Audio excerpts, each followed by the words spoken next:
இந்த மரங்கள்லாம் மேல இருக்க, இவரை அடர்ந்து உடர்ந்திருக்க, இதை எவனும் மனுஷன் நட்டதில்லை.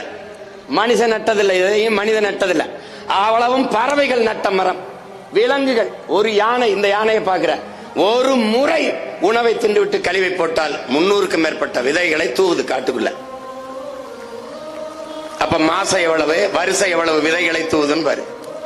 இந்த பறவை, நீ பறவை நினைக்கிறா, காக்கை, குருவி, கொக்கு, மைனா, சிட்டு இவையெல்லாம் விதையை தூவும் தூதுவர்கள், விதை பரப்பும் தூதுவர்கள்.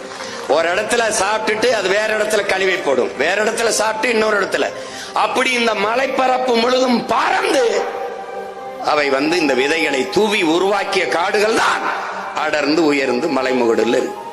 அதுக்கு நமக்கு எந்த சம்பந்தம் இல்ல. நம்ம பாட்டனும் முப்பாட்டனும் நட்ட மரங்கள் அல்ல, அவ்வளவும் விலங்குகளும் பறவைகளும் நட்டு வளர்த்த மரம்.